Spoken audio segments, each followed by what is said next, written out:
Welcome to the Lounge Lizards podcast, presented by Fabrica 5. It's so good to have you here.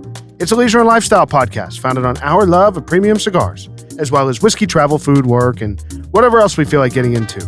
My name is Gizmo. Tonight I'm joined by Rooster, Pooba, Senator, Pagoda, Grinder, and Bam Bam, a full house of lizards. And our plan is to smoke a cigar, drink champagne and wine, talk about life, and of course, have some laughs. So take this as your 138th official invitation to join us and become a card-carrying lounge lizard. Plan to meet us here once a week. We're going to smoke a New World cigar tonight, share our thoughts on it, and give you our formal lizard rating. We debate the value of this high-priced Dominican Maduro, we answer some listener email, and we celebrate Pooba's birthday, all among a variety of other things for the next 2 hours. So sit back, get your favorite drink, light up a cigar, and enjoy as we pair both Paul Roger, Brut Réserve Champagne, and Orin Swift Papillon 2019 with the Davidoff Maduro in Robusto. A Robusto tonight from Davidoff. It's the Maduro in Robusto. It's a 50 ring gauge cigar, of course, by 5 inches long. And boys, we are holding a $50 cigar in our hands that feels very, very small. Correct. That's how you know it's a Davidoff. That's true. But you have to admit the quality, the way that the look and feel of this is incredible. It does feel a little more petite in my hand than I would have expected for a $50 cigar. I think that has to do with the banding. It just visually doesn't look. Yeah, I'm really looking forward to smoking this. Gorgeous wrapper. $50, huh? $50. Jeez Louise. Yeah. It's going to be my one and only. Let's see how we do. Let's cut this thing, boys. See, we're getting on the cold draw on the wrapper. Oh, wide open. -2. Well, Go ahead and say it, Pooba. there is some dried fruit. There's a lot of dried fruit. You know, I just find it hilarious. There's a lot of dried fruit. There's so much hesitation on all of your parts to say those words. It's So I'll go there. it's hilarious. So no, I'll go there because we all know that Bam's modus operandi is like the first person to comment on the cold draw, no matter what. You're stealing my thunder. Is what you're doing. So before we even go there, I will say it does have some Fig Newton going on. A lot of fig. And It raisin. tastes like you Right. bit into a Fig Newton or It's delicious. had a cold handful draw. of raisins on the cold draw. Yeah, for sure. So, Bam, I took that off your shoulders. Thank you, sir. Not a note I call out on a consistent basis.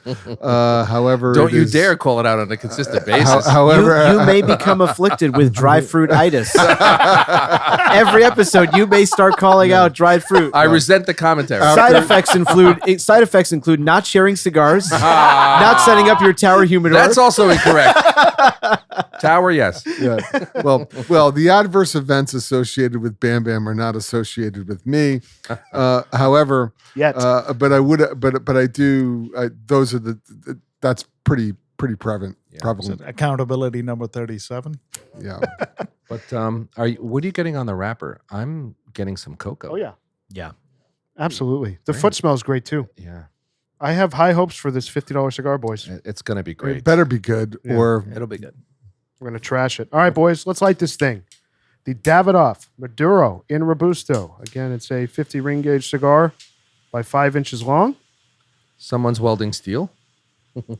Comes that's going to be Senator. He's got something going on there that Right up to the mic. he's got a welding mask on. He does. Good beat of It steel says there. Senator on the side, like in stencil.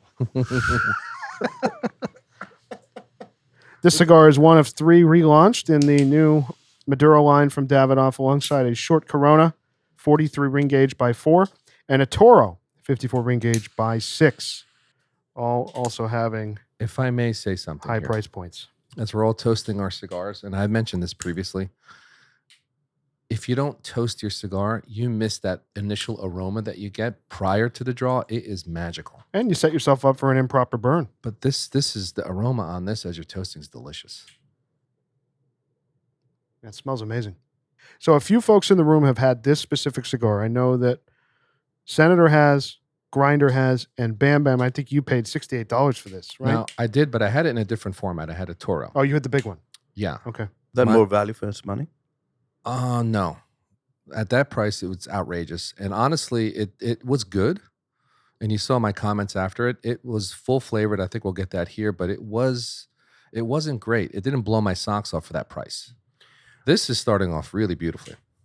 I also had the Toro, but I had the Toro and had a similar experience. Mhm. And then Senator gave me a Robusto in this, which is what we're smoking now, and it was like a very different cigar. I'm looking forward to that. Phenomenal. So I come with high hopes, and first draw has any indication, it's gonna meet the mark. Delicious. And for the record, I was very skeptical when this cigar was released, but I kept seeing the Robusto get some high praise, Mhm. and that's when I was willing to give this a shot. So I have smoked one, and as you see on the light, I mean, it's very flavorful. Yep. And if listeners have been listening, they'll know historically that we're not a fan of the Davidoff Toro. Yeah, we've done a lot of Davidoffs on the podcast. We've stayed away from Toros Mhm. because our experience outside of the podcast has shown us that is the Vitola not to go for with Davidoff, Especially the Millennium. especially the Millennium Yeah. The and the late hour And the late hour, correct. And the Dominicana as well. Yeah. Yep. And So what are you guys getting on the light here? I'm getting a lot of classic Davidoff flavors, a lot of that Davidoff DNA, as it were. But I'm getting a good cocoa, strong, very It's a strong cigar. cocoa. Yeah. It's a very strong cigar. For me, it's dark chocolate. Yeah. And I So love dark chocolate, so I Yeah. actually really like the flavor. there on is the a light. lot of the dark chocolate, but it's, for me, I wouldn't say strong, but it's very rich. Yeah. It's unlike almost any Davidoff that I've ever had. I mean, at the this point. chocolate strength is like a dark, strong chocolate Yeah. note. Yeah, you yeah. know? He's That's- just that's- clarifying, not strong like nicotine. Right, Correct. exactly. Correct. It's very Yeah. rich. Yeah. And honestly, a bit of espresso for me as well. I agree. Maduro is so prevalent in the Nicaraguan world Mm. with cigars. The Dominican cigars, people, I think us in this room, we don't chase Maduro wrapper Dominican cigars. Mm-mm. So I don't know if that's why they struggled with this line and discontinued it originally.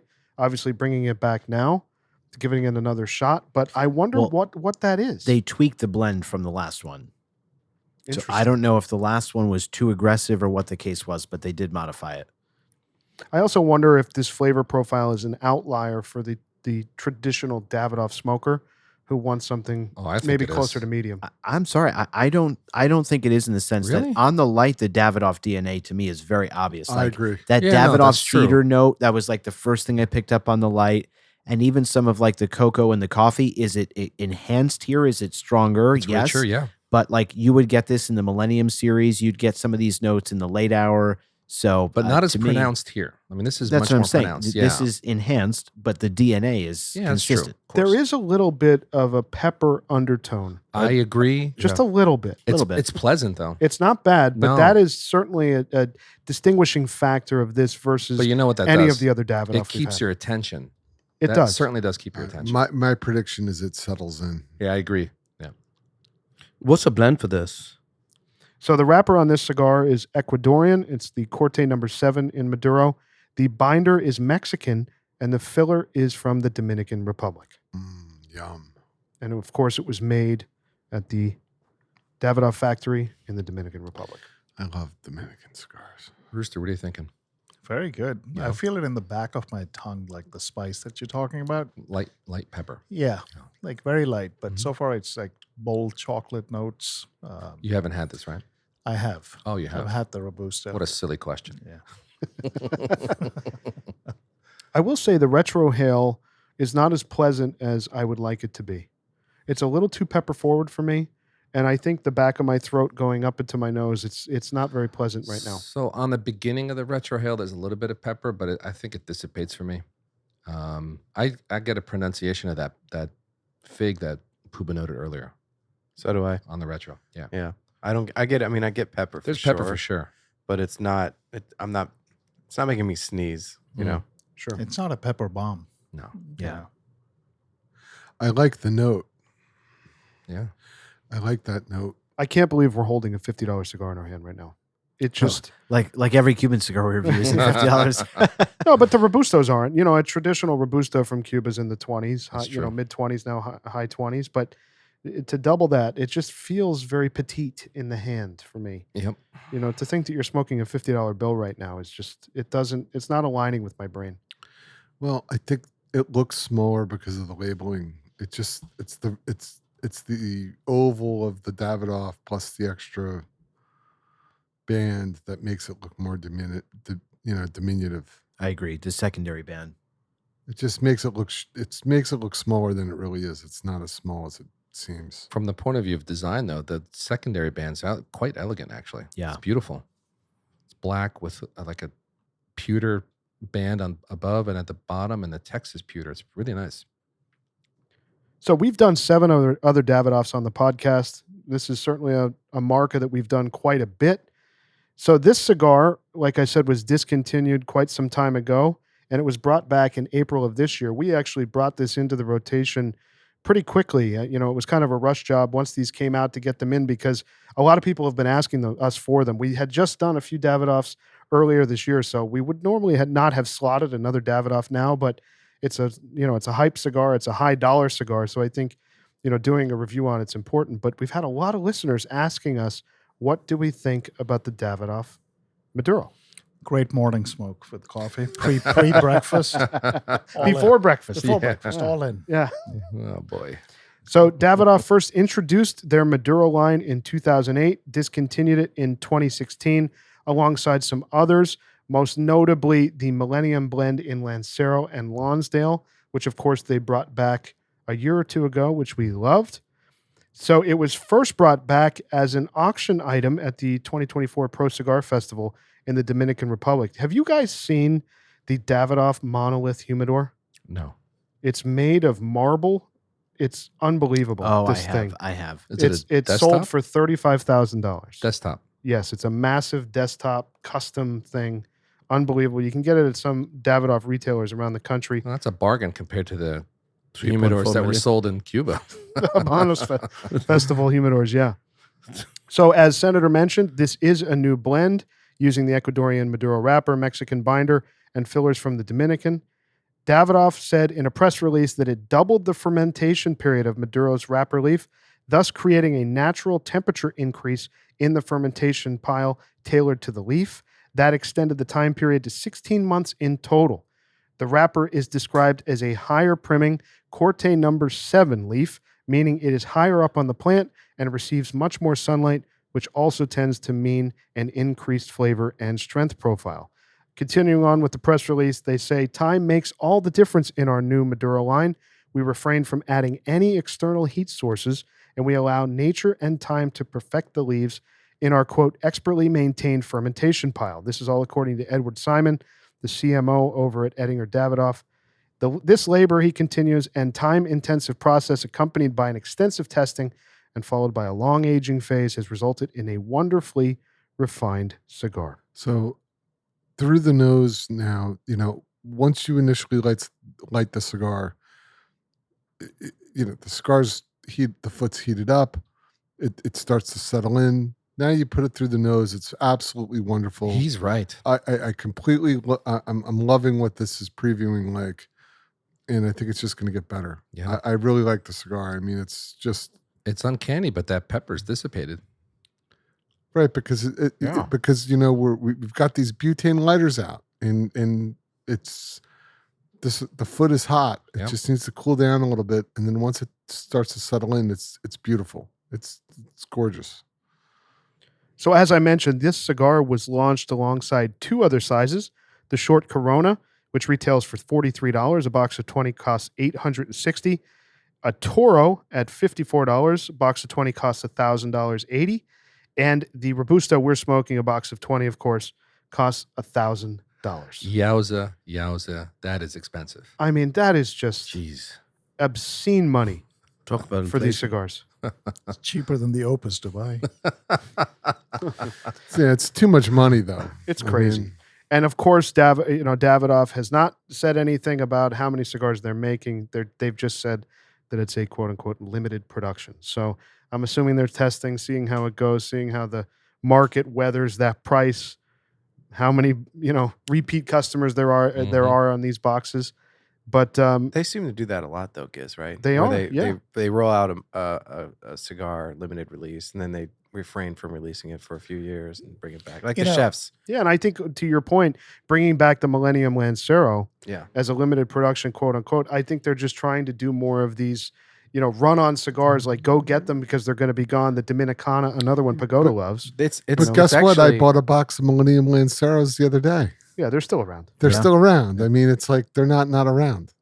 I wish this came in a boxes of 10. That would be a little bit more palatable. I agree. Yeah, Yeah. same.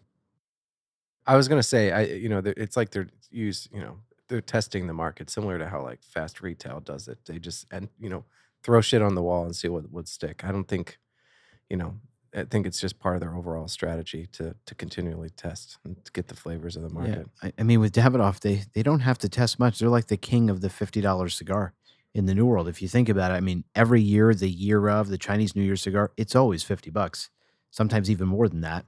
And some of them are not all that big. Like that year of the Tiger, Oh, that was tiny. it's Yeah. like a short torpedo, and that thing was 50 something bucks. So And I mean, most of this those is- annual releases are not very good. right? They're just not. Well, yeah. You mean the Chinese? The Zodiac signs. Zodiac sign. I gotta say, the aroma on the foot is really delightful. It's slight fruit and coffee. Would you this- say dried fruit? Yeah, raisin really for me. It is. Yeah. I like after the first quarter of an inch on, I feel like it gets a little bit sweeter.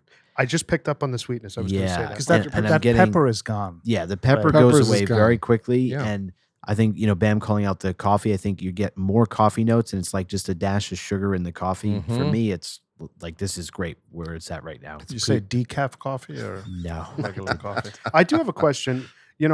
We've talked about this in blending decisions before. Obviously, when we lit the cigar, it opened with a little bit more pepper, and then it went away. So I wonder why that is so It's prevalent. because I think Puba Because mentioned Puba it. has The It's- butane lighter. I really, honestly, I'm need a not. soft flame. I think it's true. He is I, right, I yeah. think we rush to light the cigar, and I think that it gets too hot just for a second, and then it settles in. That's Yeah. my belief. And you purge it, and you blow out, and then next thing you know, in a minute or two, it settles into what it's supposed to be. That's it. my more butane hypothesis. lighters. Only soft flames from now on. But it- But makes sense what you're indoors, saying. Indoors. we should be using soft flames or a cedar spill. Mhm. That's my belief. But Or Davidoff matches. Well, I need to get my Dupont light. Those are good 100%. matches. 100%. Those are great matches. 100%. Those The matches the long stick matches. those are the best matches. They really are. I It's mean, like I'm like looking at you and like what? but where can you find better matches? They're the best matches. I'm not this passionate about matches. I'll be honest with you. Well, They're just a match. Regardless of the lighting technique, this is incredibly delicious. I am shocked at how good this is, especially with my experience on that Toro version of the cigar. This is really exquisite. It's like night and day. It's awesome. It's amazing It's how- an awesome cigar right So now. on the Toro, what kind of flavors were you guys getting or not getting? Like, if it's night and day, can you like? I was getting a lot more pepper. It was a lot more pepper. Yeah, that's true. And I did light it outside with a butane lighter. Mm.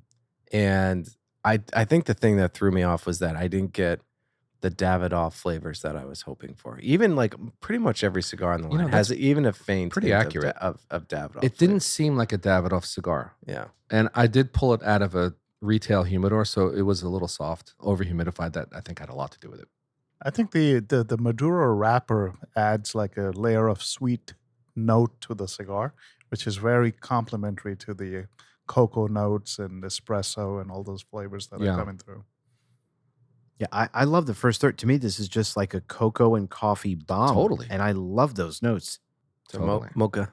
Very good. I think I'm the outlier right now. I don't love the cigar. I like it.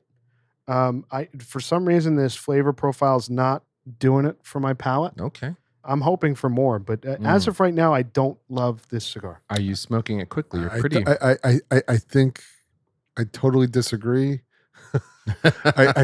Really? I think that this is There's performing. plenty there. There's so much here that's so good. I mean, you're getting that Davidoff DNA, which is sophisticated and smooth, and it's like it's almost like someone put like just a little bit of chocolate or cocoa syrup on top of what what you get out of a Davidoff. I mean, it's great.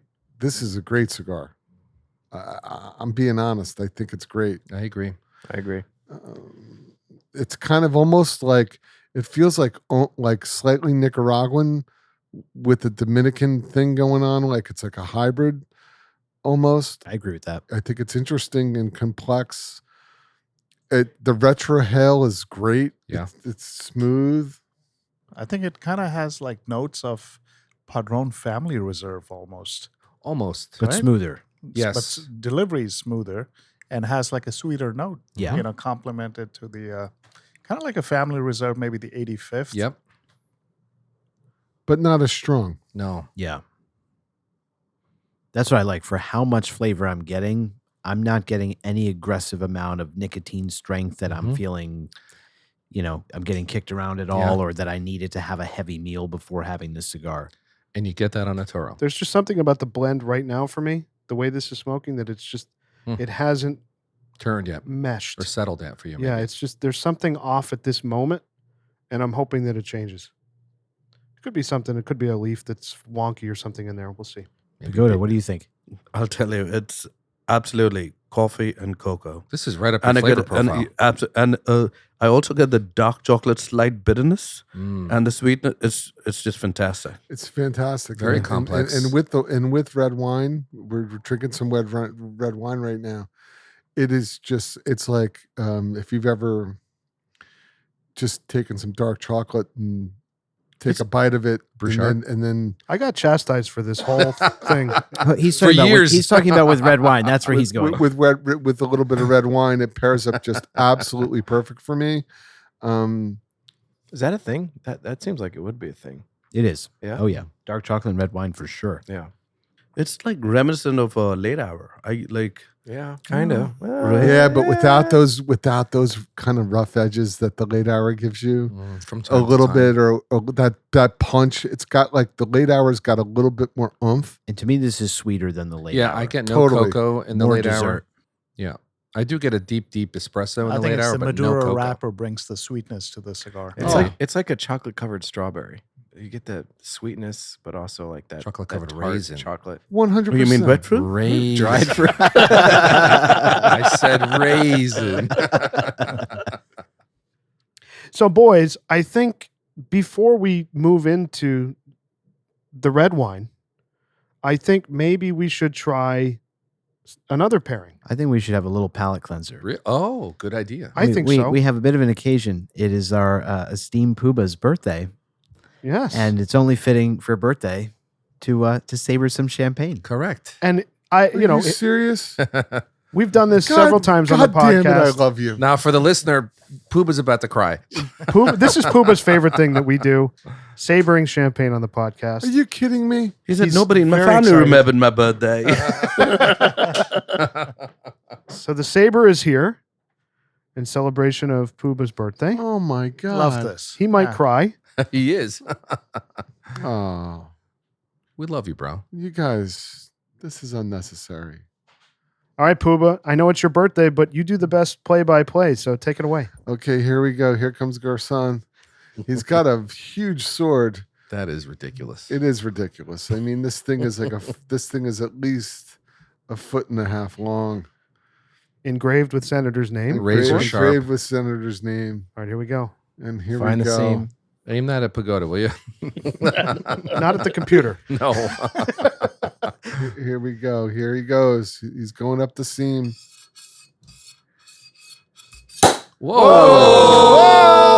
Whoa! I got to tell Happy you, birthday. that is a thing of beauty to see that. It is.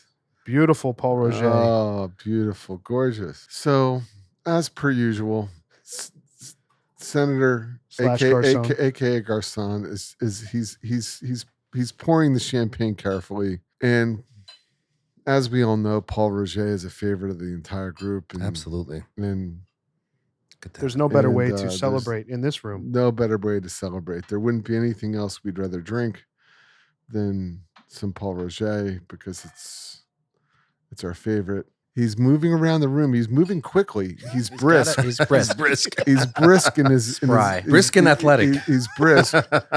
You know, he's a fit man. He And definitely he's- did his Peloton this morning. There's no question Oh, about that. totally. Yeah. Like yeah. he knew this was happening. He wanted to make sure that he got his legs primed. For Oh, this. yeah. Look at him. He's moving. He's moving like. Oh, like I love the efficiency here. This is the something to efficiency. see. He's moving around the room like, This is moving something around to the room see. like a boxer, professional. like I a mean, boxer Yeah. with fast feet. I mean, he has he has a future in the service industry if his current career goes south. Look at this. But the efficiency is unbelievable. Wow. All right. This is Cheers, what- boys. this Pooba, is- happy this is- birthday. this is- We Happy love your birthday, brother. Pooba. Happy birthday, Pooba. Pooba, we love you, bro. Thank you. Thank you So for being sweet. born in the summer, so we Cheers. have Love you, man. something to Love you. celebrate in the summer. Love you. Cheers. Love you. Love you. Cheers. Cheers. Thank you, fellas. One of the great things about this podcast is, well, we're all really good friends, and this podcast takes a lot of work from everyone. Cheers to Giz. Thank you, Giz, for doing all that you do for this podcast and keeping it together and keeping the momentum moving forward. And I'd just like to say thank you for the gesture, Senator, and thoughtfulness. And I'd just like to raise my glass to you guys. Our friendship, they're real, they're authentic, and I love you all. And cheers. Salud. We love Pooba. you. Salud.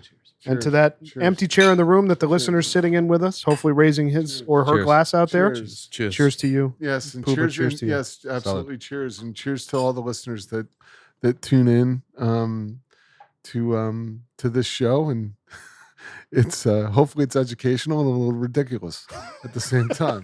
Maybe more ridiculous. I think it than might be more educational. ridiculous than anything. Especially when Jesse Ventura makes an appearance. We got some email about that. No, you did. I wonder how it is. Speaking of, I only drink champagne on New Year's Eve only because I like to savor it.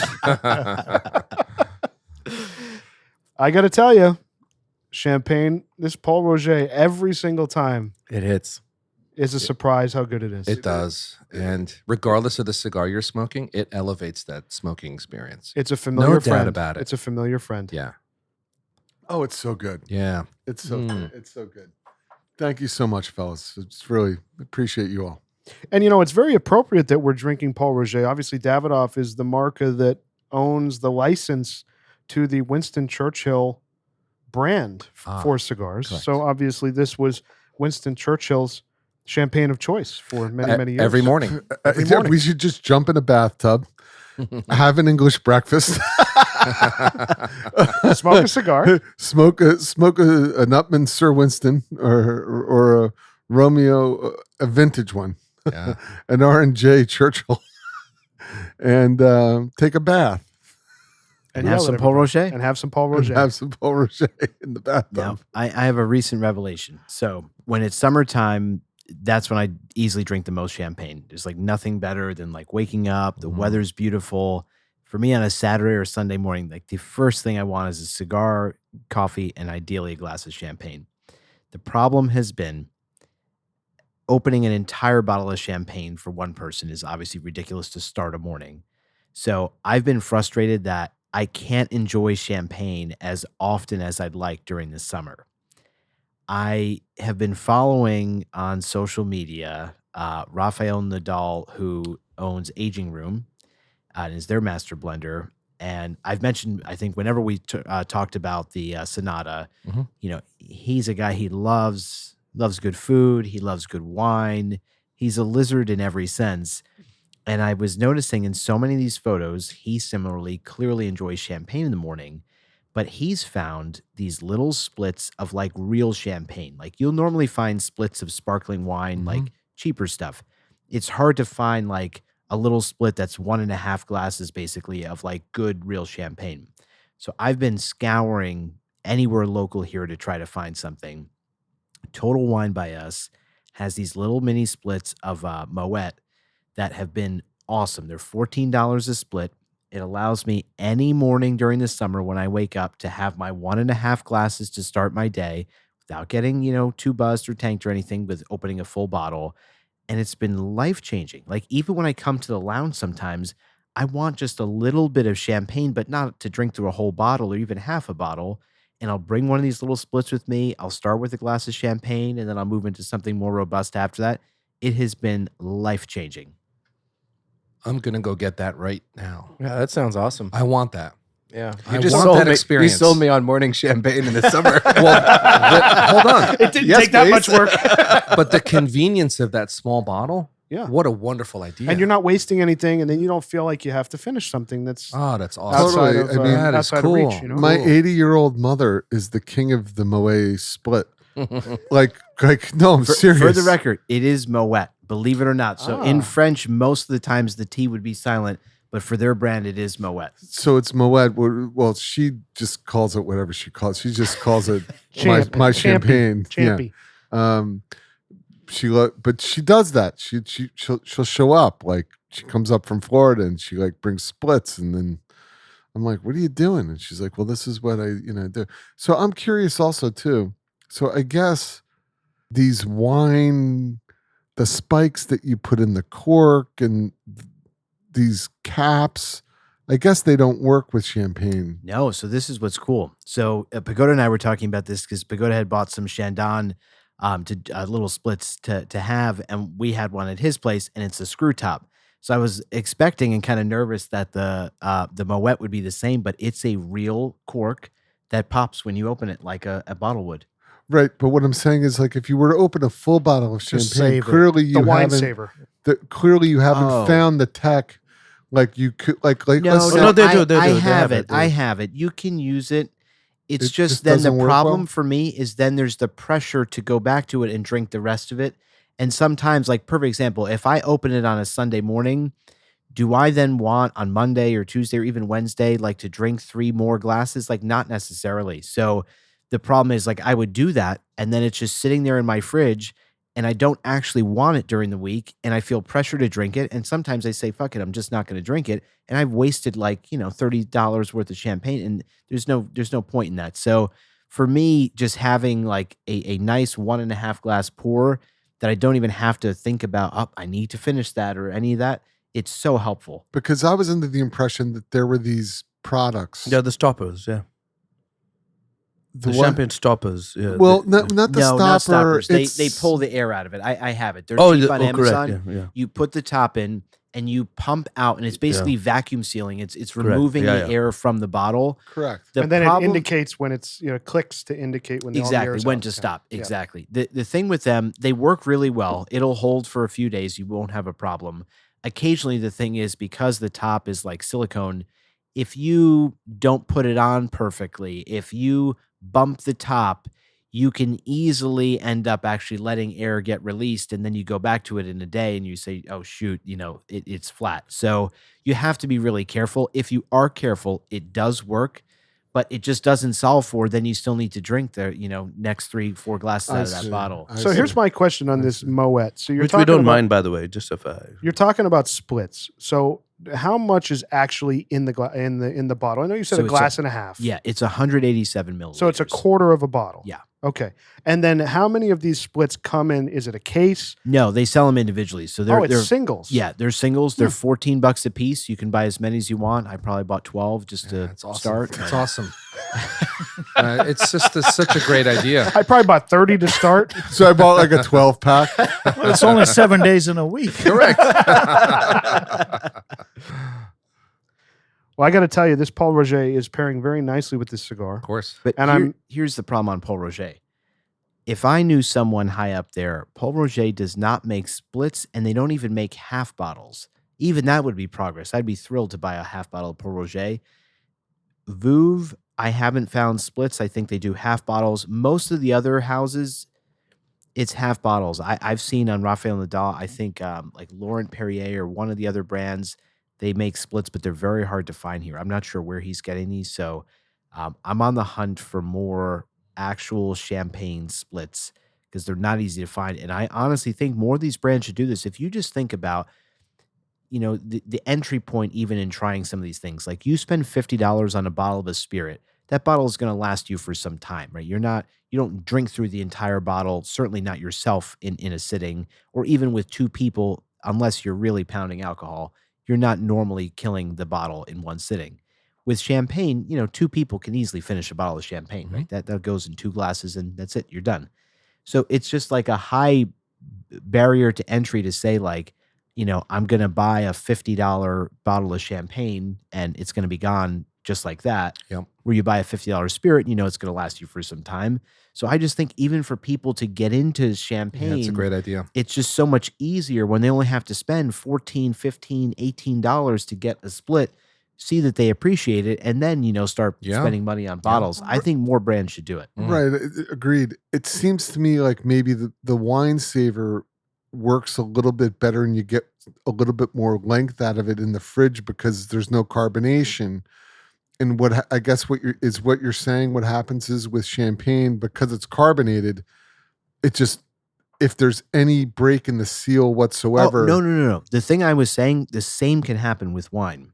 It's just wine's not as sensitive to a flavor change in a It's day or not, two, but as it opposed to still losing will carbonation. go fast. If Yeah. you bump into that stopper in the top, it'll definitely, the air is in there and it's going to go bad sooner. So the same is true of champagne or wine. Yes, wine is more forgiving because it's not carbonated. That's definitely the case. But either way, for me, it's not perfectly foolproof in that there's like a very high degree of user error that can quickly end up, you're surprised 2 days later when the wine either has gone bad and you wouldn't have expected that to happen so fast, or the champagne has gone flat. So I'll put that product in the episode description for listeners out there, the wine saver that we're talking about, because I use it all the time. When I open a bottle of red wine of some kind, I want to have one glass with dinner, then I'm able to have it for the next week or two. That it really works. But like Senator said, you put that on a shelf, you put that somewhere, you just knock that cap a little bit, the silicone cap, and let a little air in, all bets are off. Really? Not non-carbonated wine. We use Corvinus. Coravin. And it works pretty well. Is that the needle? Yeah, that's the needle. It's expensive. It's a few $100s for those. Yeah, Wow. we got it as a gift once. It works pretty well. Works great for still wine, but it won't work for champagne. So can we just go on record? So I have family members that will open a bottle of wine and then plug it, and then like 2 weeks later, like, oh, I have this bottle of wine, you should try it. I'm just like, no, It's disgusting. No way. There And are they- so many people that do. I this. won't It's even gross. I won't even let my wife cook with a bottle of wine that I won't drink. Like to put it in pasta sauce or something like that. I won't do it. What's Agreed. the like the lifespan? Because I want like a definitive A lifespan. day. Yeah, like day So or two? yeah, if it's literally not, we're not talking about the wine saver, like you're just stuffing the same cork back in there, which means there's a ton of air in there. 24 hours is your only hope to retain most of the flavor and the wine not actually spoiling. 2 days, you'd be very lucky, and anything beyond that, it's disgusting at that point. It's Right. vinegar. Right. That's why with if you're making a sauce like a bolognese sauce where you're going to use a little bit of red wine, Make sure you chop it finely. Did you say you have bolognese? no idea. Yeah, bolognese. Your bolognese recipe is terrible. Okay, I know how to make bolognese sauce perfectly.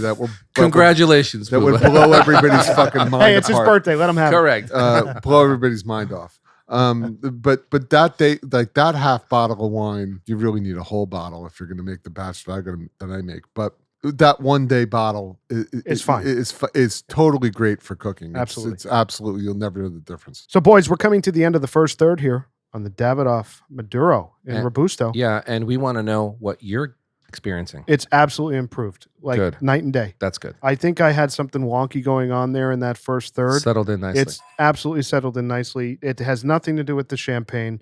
There was something weird going on with my cigar that has completely changed now. it's probably that blender with that first half centimeter. the blender. Just on Gizmo Cigar.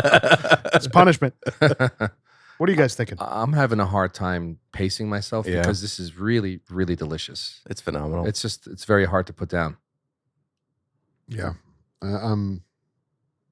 I'm pacing myself. I think there's those moments where it's just like good vibes too, where you just like get carried away. You know, Oh, fuck that. fuck that. You think Good vibes, bad vibes. You think Bam doesn't get carried away? Of course I do.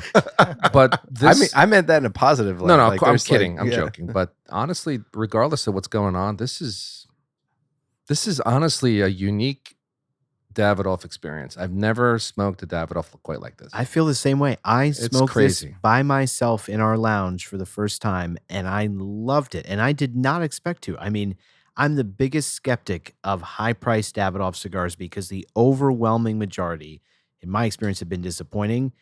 I loved this cigar when I had it, and I was so excited for us to do this. And I mean, this just reminds me why I was so excited. I will say I'm finally getting that classic Davidoff DNA that you guys have been talking about Yep. since the light. Like it's very apparent now. And it's surrounded by that So good. that dark chocolate, that espresso. Yeah. There's a lot there. The pepper is completely gone. I'm still getting some of that through the retrohale Are to you? be expected, just a little bit, but it's very, very pleasant. Okay. Very Yeah, pleasant. For me, Yeah. the pepper has completely dissipated. Dissipated Same. completely. And for me, the retrohale's very, very smooth. I want to do an experiment. I want us to either smoke a similar cigar to this or something else, and we all use a soft flame. Yeah, that's a good. I'm serious. For your birthday, we'll do it. No, I'm serious. And we all use a soft flame, and we take our time to toast the foot of the cigar instead of using butane lighters and see what the result is. Giz, will you relight one with a soft flame? Next time. I'm not kidding. No, I'm with you. Yeah. Listen, I love a soft flame indoors. I just think for the listener, the torture of 7 of us sitting here lighting with a soft flame. That's what editing. Pagoda. That's what editing's for, Ah, producer. I want to hear what Pagoda has to say about this. No, it's the same flavor. It's continuing. It hasn't changed much for me. It's coffee for sure, and cocoa, like the dark chocolate with a slight bitterness. It's just I've just been really enjoying this. What's cool is that dark chocolate hits the front of my mouth the moment I take the smoke in. Yeah, but there's no bitterness. Not at all. There's no rough edges here. There's no overwhelming spice, tar, anything that's unpleasant about this cigar very at smooth. all. I think it's hard to make a full flavor cigar without having some rough edge somewhere. You know, somewhere it went overboard just slightly. And this is very, very well rounded. It's an absolute. got I merit. agree. Yeah. 100%. I agree. It's hard to do that. Because I think of like the fullest body cigars, like this is meant to be the fullest body cigar that Davidoff offers. You think of the fullest body stuff that like a Padron 90th or some of these others or some of the Ligas.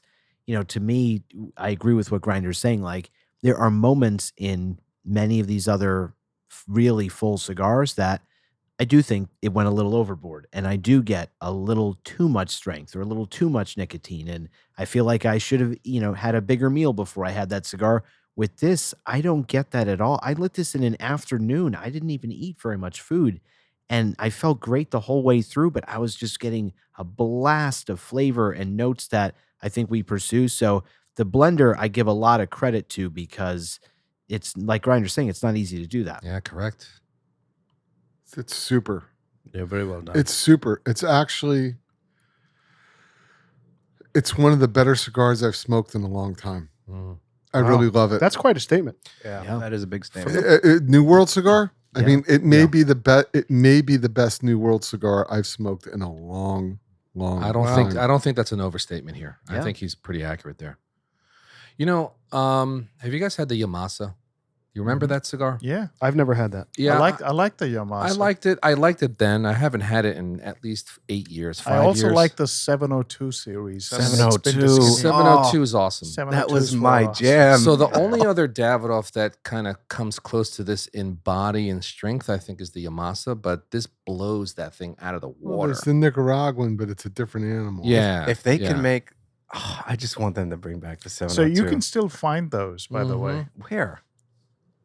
We'll At talk. We'll I, talk. Roosters I have my We'll sources. talk. At Rooster's house. Connoisseur Corner. Step up to the table. So, boys, it's in humidor number 14 in Roosters house. Catalog number 8, cubbyhole number 9. I'm not that organized. So you know how we used to we would smoke the late hour, and I think the late hour in Robusto is actually really, really good. We should revisit that. It's coming up later this summer. I already have them. Yeah, we should really revisit that because we smoked a lot of late hour Churchills because that was that was kind of the classic presentation of that. Yeah. And we love that cigar. And we love that cigar. However, I remember distinctly on multiple occasions where we would smoke. I'd get a 5-pack of them. I never really bought a box, but I'd get the 5-packs back in the day. And I really, really liked the late hour Robusto. This reminds me of that, but like way better. Like there's no rough edges here. It's really refined. It's really smooth and balanced, and it's just delivering this kind of full flavor experience in a balanced way. It's phenomenal. Yeah. Yeah, but the It's price point phenomenal. for that was like $20 or something, 22. Well, correct. Well, that's the problem. That's Less the than Half half. this, yeah. Yeah, that's the issue, Pagoda. I mean, that's the thing. I mean, how many of these, So you know what's funny, Pooh? we're not flying around on Gulf Streams. You know what I'm saying? Like if that was the case, like Well, I heard like, you were. like take it easy. You got yachts and bikinis and everything else going on. Take it easy. Take it easy. He has a boat. He does. Take Hey, it easy. you know what's funny?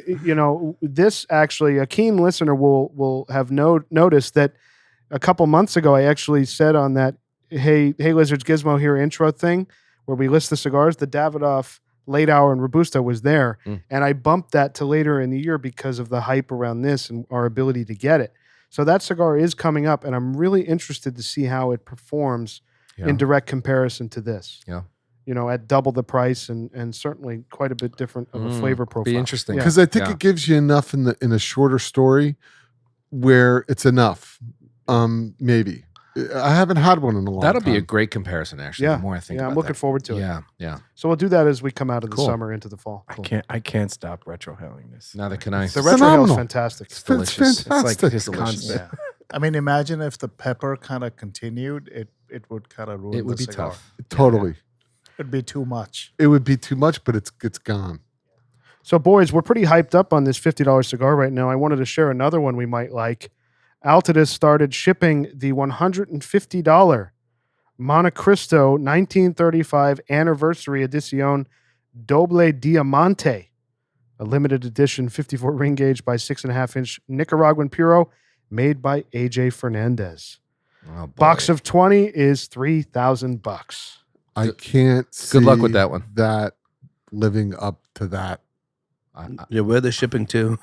Yeah, What are you where's- talking about? What are we where's- talking about? Where's the market? I was about to say that. Where's the market for that cigar? Are the Chinese investing in that too? Or what's going I don't on? know. Shout out to Half Wheel because they did some math here. They were saying that due to the some states with high cigar taxes, the $150 price tag might end up over $200 in some states. In California, it would be $235, and in New York, 210? $262.50. Jesus Christ. Come on now. That's more than a Bahique. Come Yeah. on.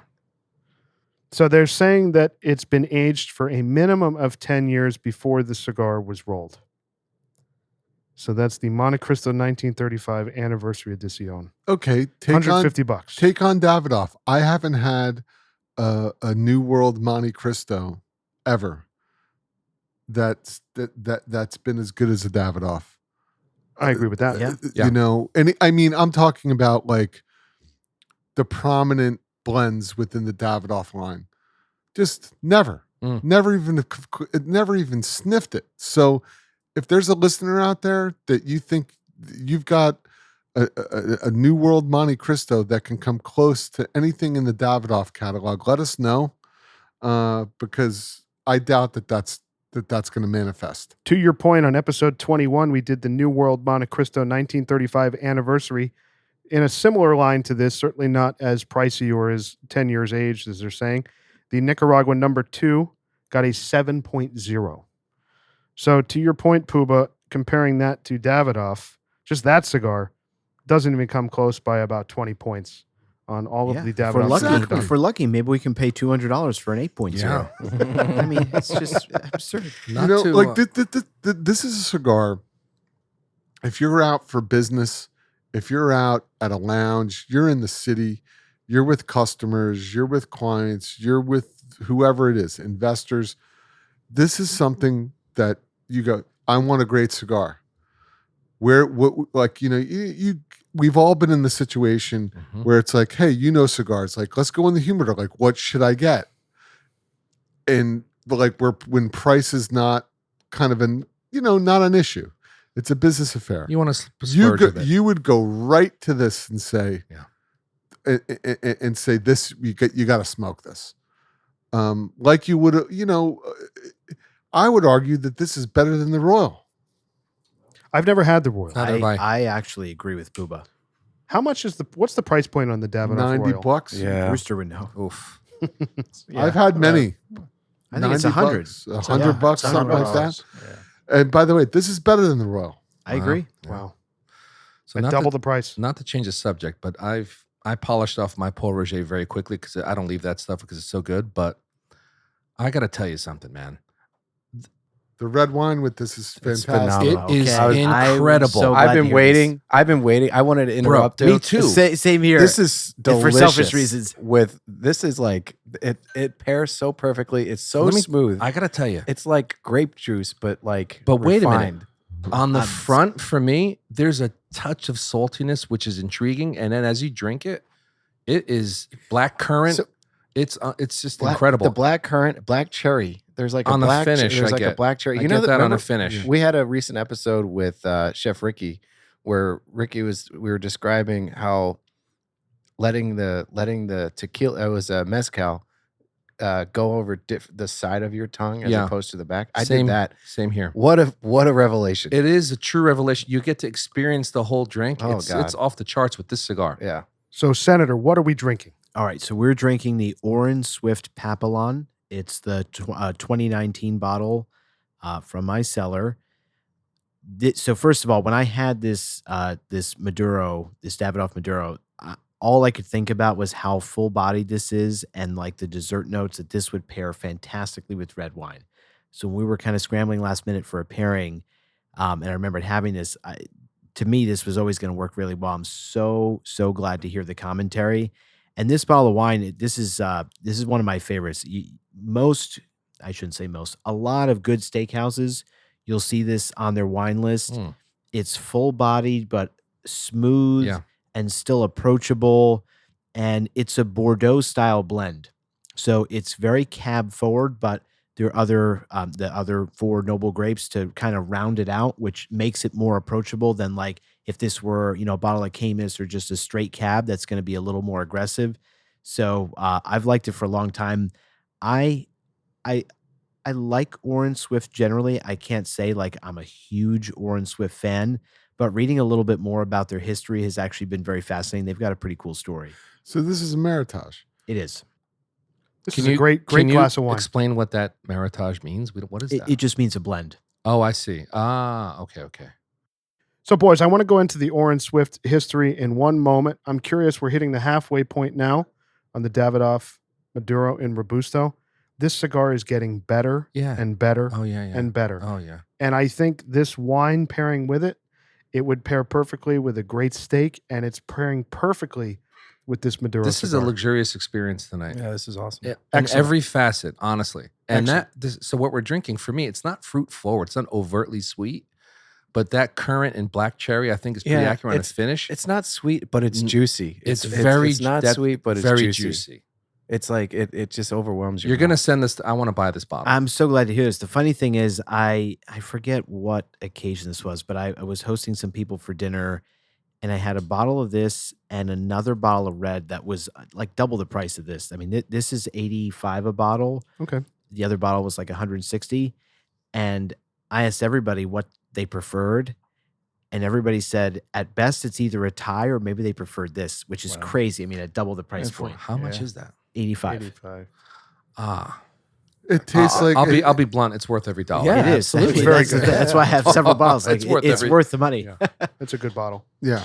You serve this at a party that we're at, shit's gonna go down. I'm not joking, dude. I'm gonna be very excited. Bab's taking his shirt off. At the very by least, He said at at least. the very least, the shirt's coming off.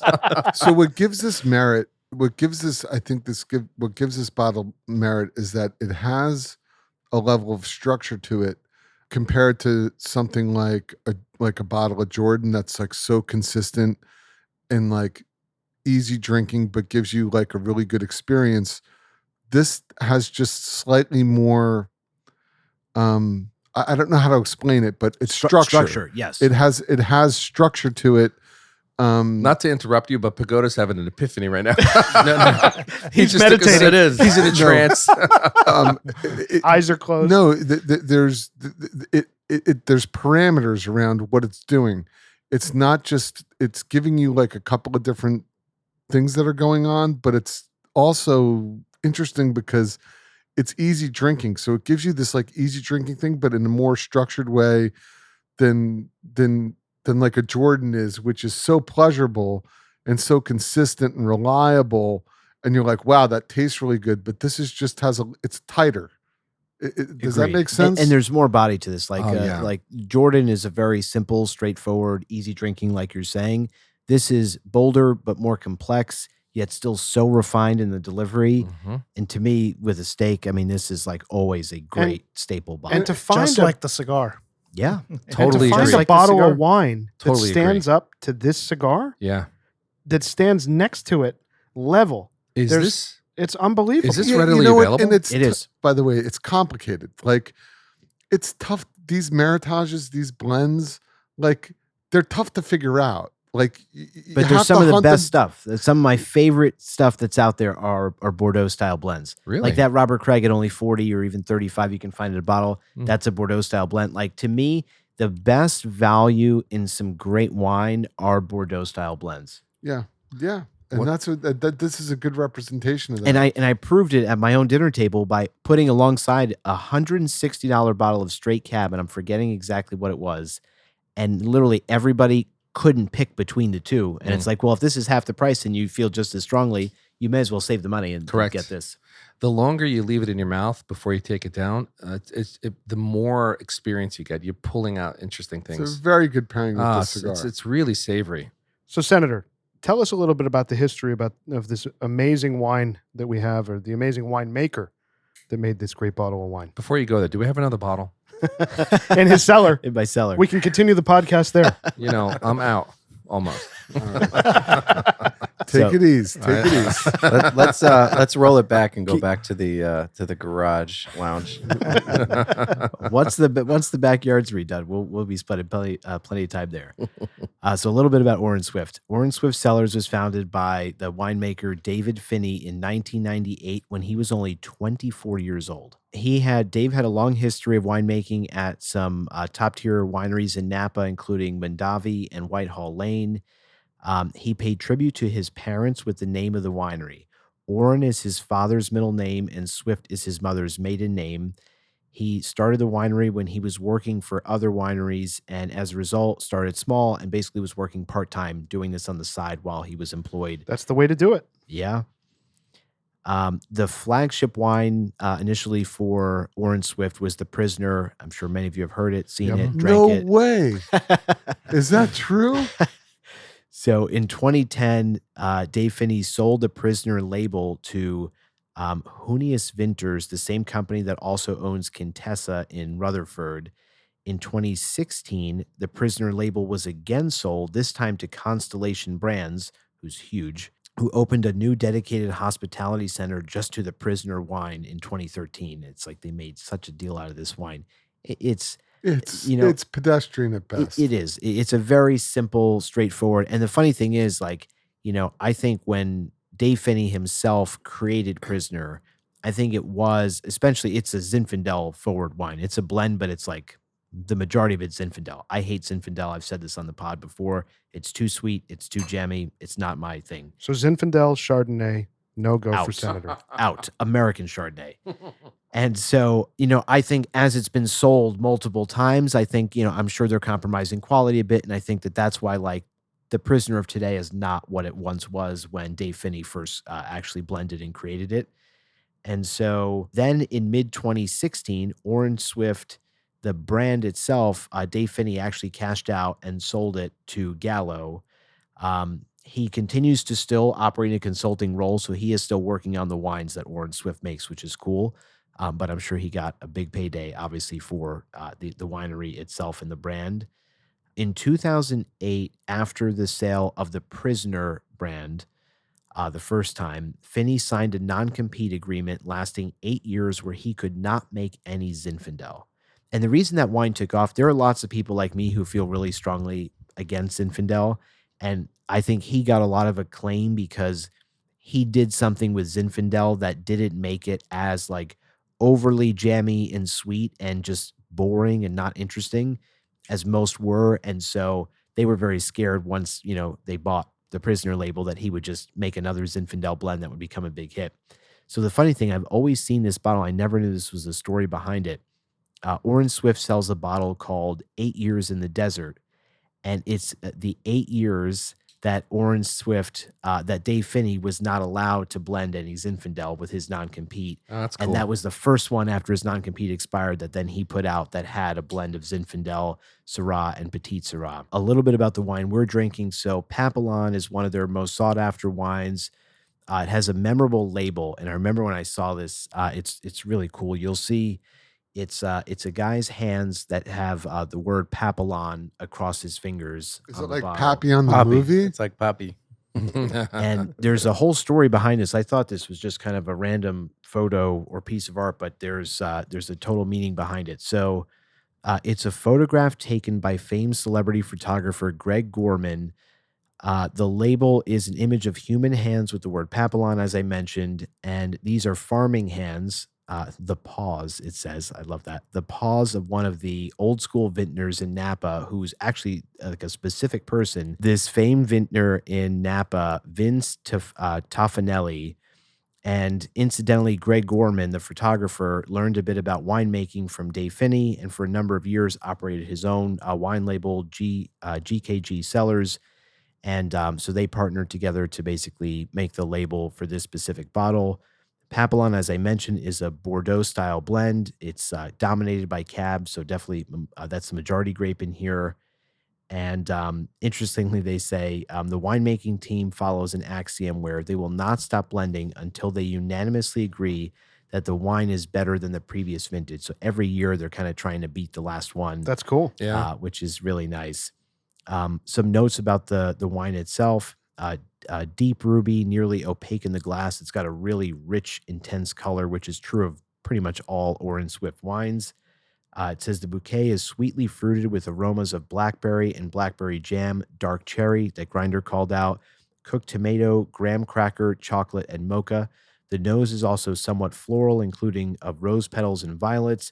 It offers flavors of licorice, plum, and cherry. This is a juicy and richly flavored bottling. So to me, it's just, there's complexity. It's rich. It pairs so well with a meal, with any steak, but even just a substantial meal.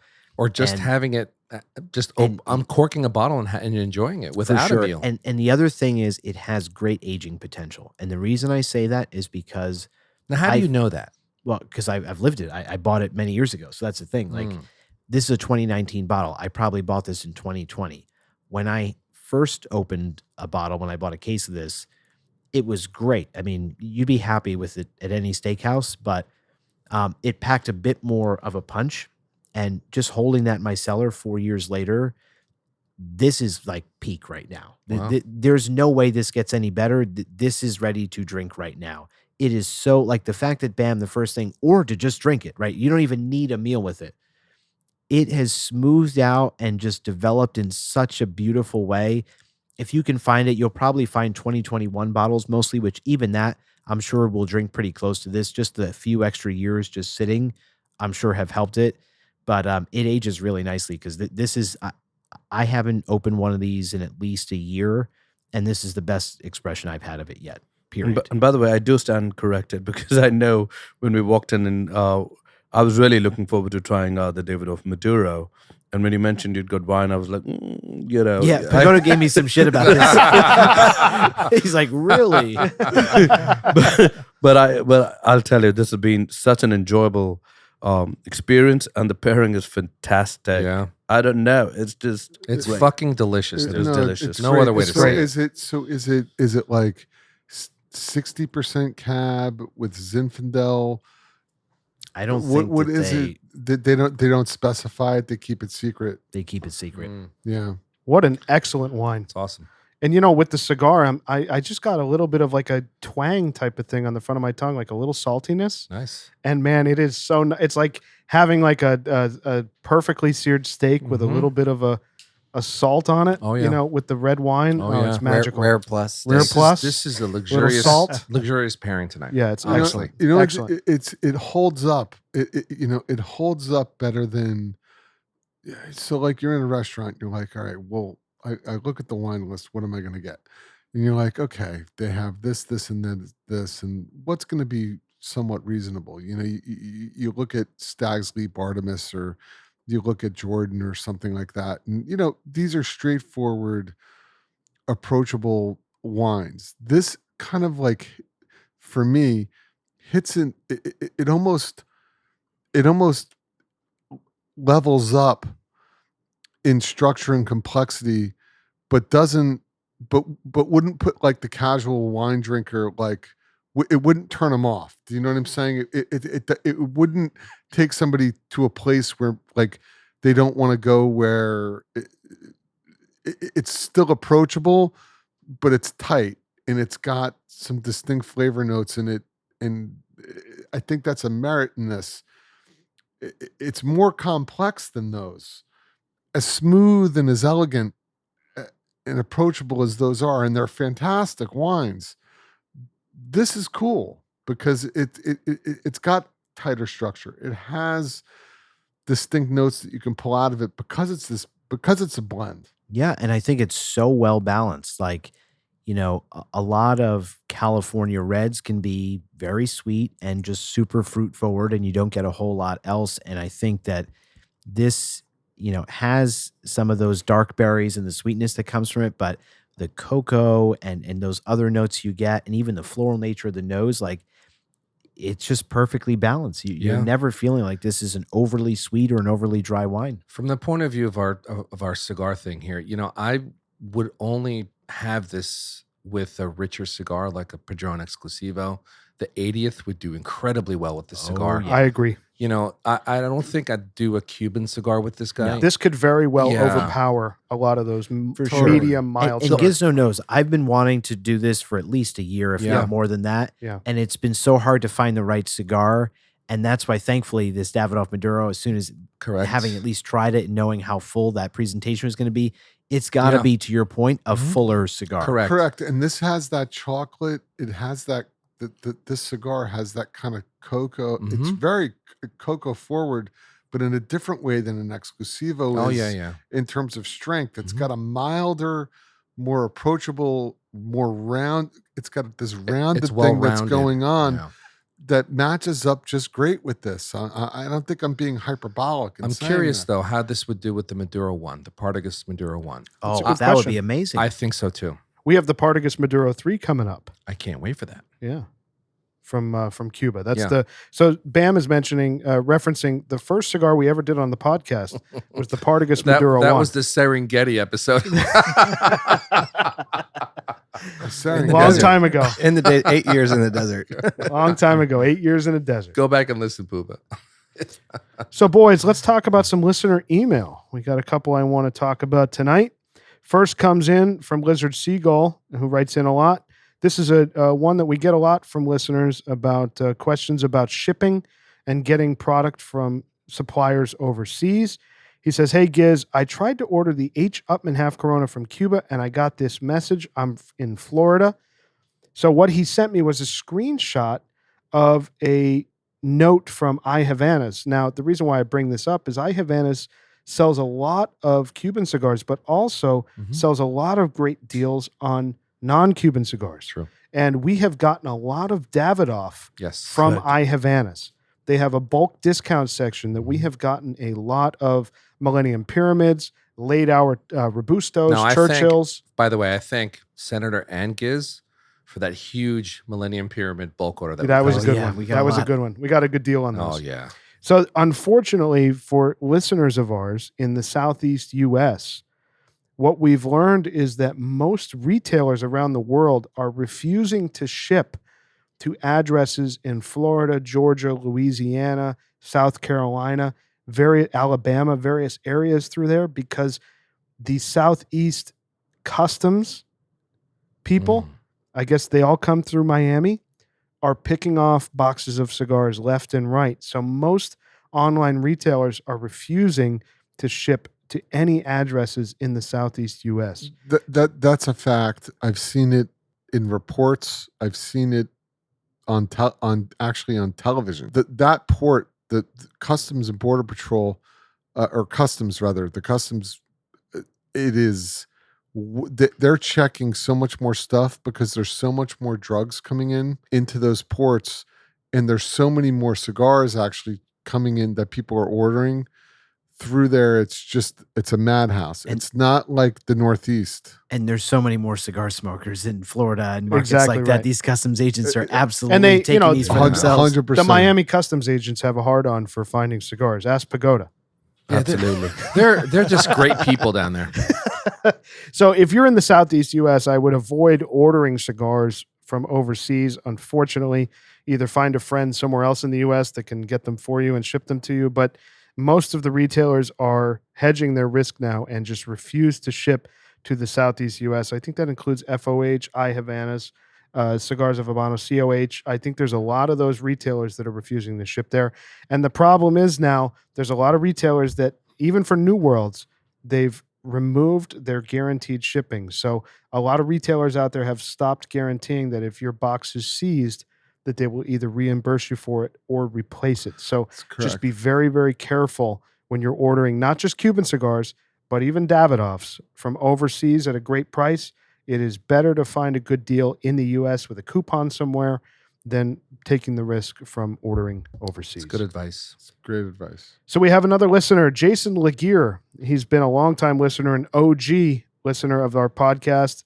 I mean, he's been emailing us for 3 years now, really, really supportive of the pod. He announced that he has released a new product that he wanted to share with us. Hey, Giz, wanted to write you guys real quick to mention something I've invented, quote unquote, or created perhaps, a specialized humidor engineered to dry your cigars out.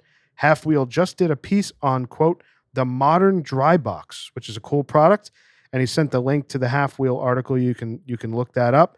But I'll give you the skinny. I've talked with so many cigar smokers who have climate-controlled cabinets and thousands of dollars in cigars who end up just leaving them out overnight on a table to dry box. The modern dry box is a product which seeks to provide an even dehumidification to the cigars for a cleaner burning, better tasting smoke. Since you guys are the kings of the Cigar World podcast, and we've briefly chatted before, I wanted to email you guys specifically, let you in on what I hope is a revolutionary product. Many thanks and keep smoking, Jason Laguerre. And his website is jmlmodern.com. That's jmlmodern.com. And I got to tell you, I looked at some of these boxes, boys, and they are superb. I did too. They're beautifully made. Really, really nice. Gorgeous boxes. So the whole idea of this is that they ship with a 60-gram Boveda pack that are set to 49% relative humidity. So obviously, coming out of your humidor at 62, 65, 69, whatever they may be, you're dry boxing at a lower humidity for a few days before you choose to smoke them. Mm-hmm. This is a more elegant way than just throwing them on the desk or in a Ziploc or whatever it may be to dry box your cigars. Yeah. So the 49% Boveda pack is a pack that I buy that's sold for instruments. Yes. So For acoustic guitars and whatnot, right? exactly. So I have a lot of acoustic guitars, too many, and that's what you use to keep wooden instruments even in the case, unless you're keeping them out of the case and controlling the humidity within the room. But that's smart. I mean, that's a smart thing because the Boveda technology it's actually pulling. It pulls out. Yeah. It's actually pulling humidity out.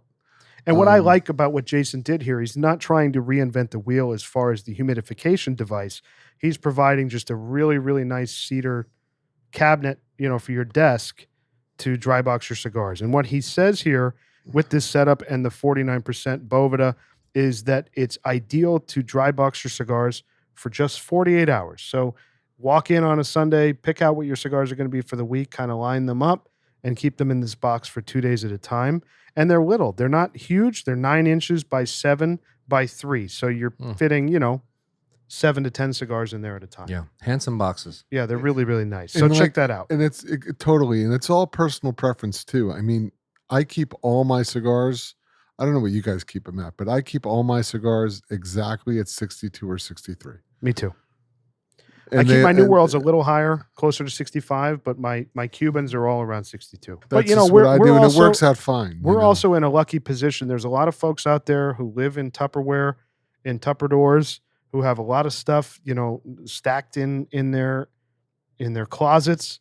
This is a great solution for someone with a 49% Boveda and this really nice presentation. Yeah, also, if you're dry box living your in a cigars. very humid climate, Yeah. like in the South, you do need to dry box them before you smoke them. Absolutely. Yeah. Yeah, I mean Tupperwares. I mean they're good, but you need some air movement, right? Yeah. Yeah, especially before you smoke them. Mhm. So again, Jason's website is jmlmodern.com.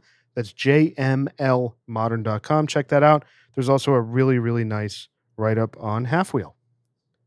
So boys, we're coming to the last third now of the Davidoff Maduro in Robusto. What's everybody thinking? Great cigar, full-bodied yet smooth delivery. Yeah, we're in that 1.5 inch zone now to the end, and it hasn't gotten bitter for me at all. No, hasn't really picked up in strength. It's been consistent, but Yeah. it's no rough edges at all. It's a standard Davidoff, though. Usually they're, pretty consistent throughout. true. They don't change much. It's just amazing at how full body this is, that down the stretch when the cigar is definitely hotter than it's been at any point, it's still not showing any rough edges or giving you a bite. It's also very impressive to see Puba take it down to 1 inch. Yeah. That's a merit. It's also holding up really well with the wine, meaning it has its No doubt about completely independent flavor, and the wine's not overtaking it. But the wine itself is so flavorful. It's just been a great pairing.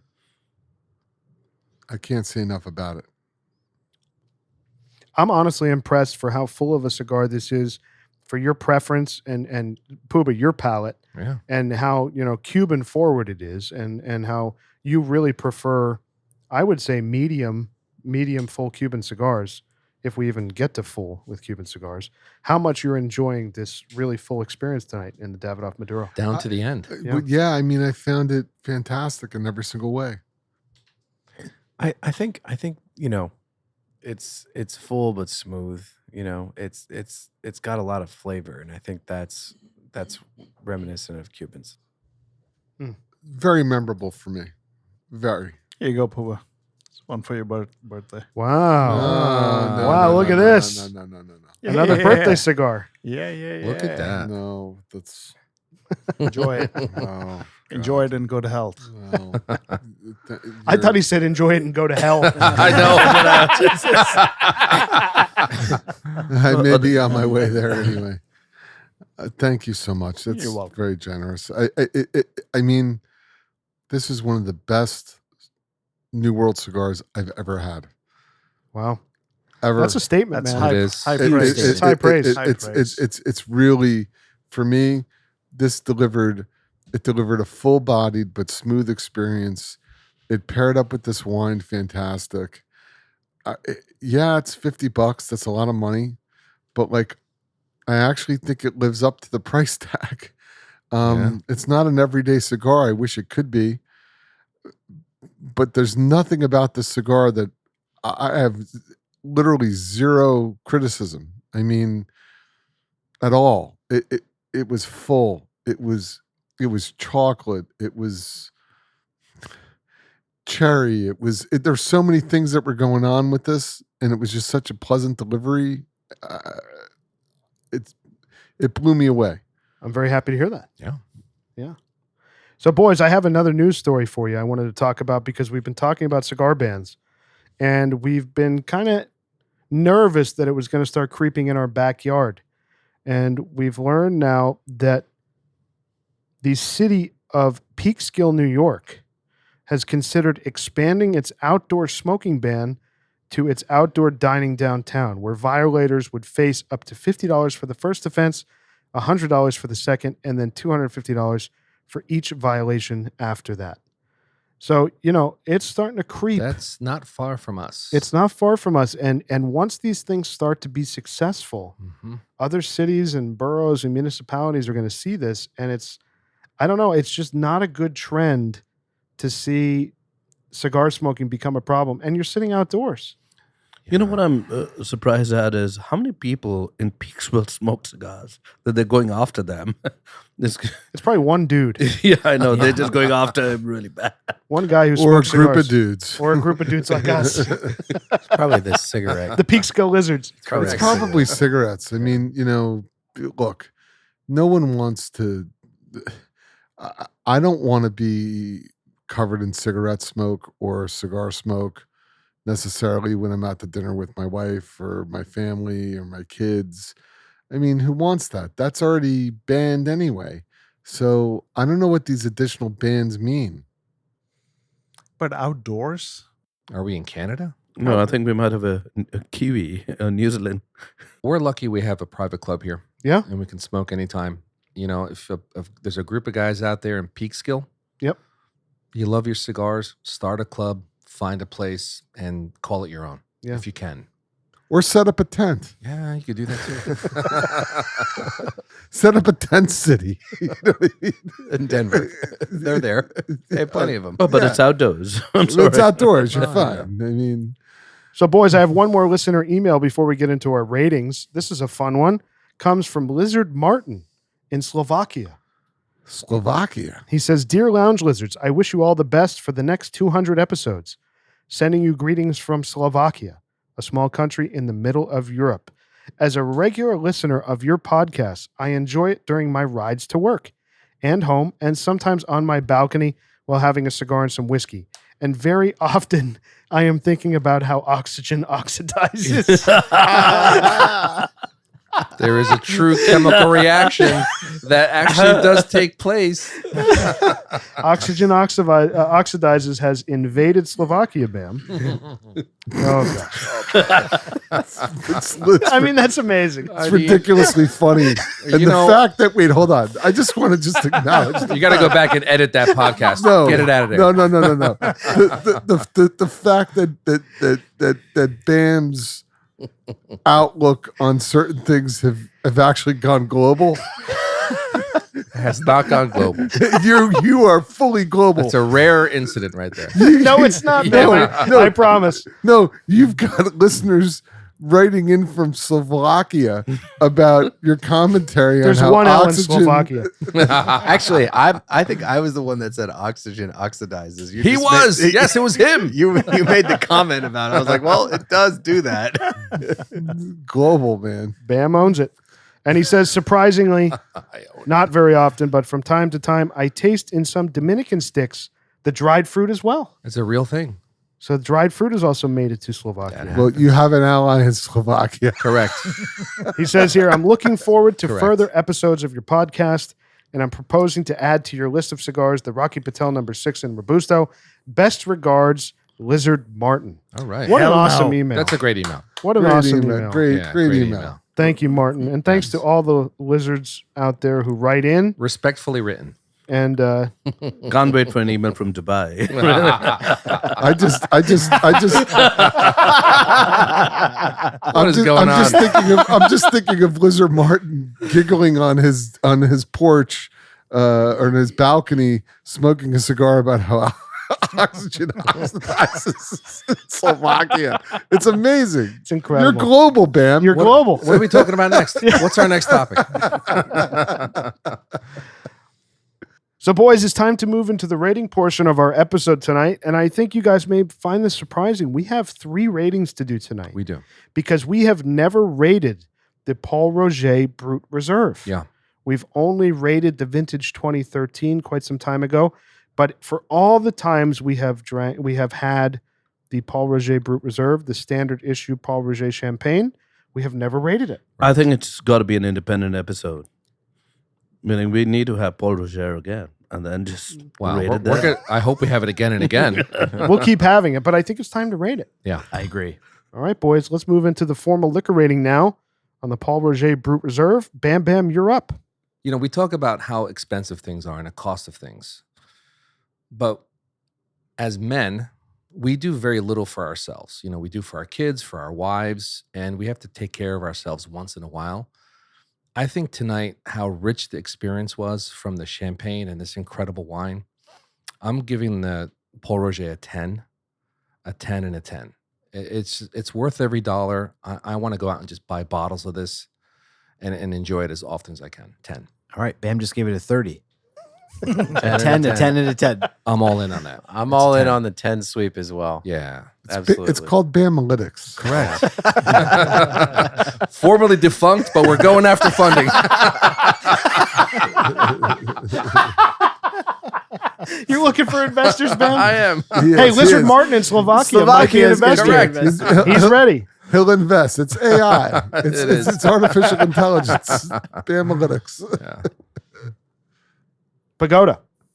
You know, oftentimes I talk about the experiences and today being Puba's birthday and just what a wonderful experience it's been for the last, hour and a half, maybe two. I don't know, time just goes by so quick. The experience has been fantastic. Paul Roger is a 10, meaning it's a no-brainer. I think we all love it over here. It's something we really enjoy, and it's so much so that now I've been gifting Paul Roger to everybody around. Thank you, Senator, for introducing us to what a fantastic champagne. Oh, yeah. Thank you. Senator. This is a tough one for me. What? It's a 20. Well, I've got to beat Bam. He gave it a 30, so I guess I'm at a 50. Ooh. It's easily a 10. The thing that's remarkable, obviously, I've always loved Paul Roger, and I'm so glad that this group has embraced it in ways I never imagined possible. I mean, showing up at Pagoda's house on an afternoon, and he breaks out a bottle of Paul Roger as we're having cigars, and it's become part of the Lizard fabric. Mm-hmm. Obviously, I still try to bring it for birthdays, and it's become the champagne of choice for sabering.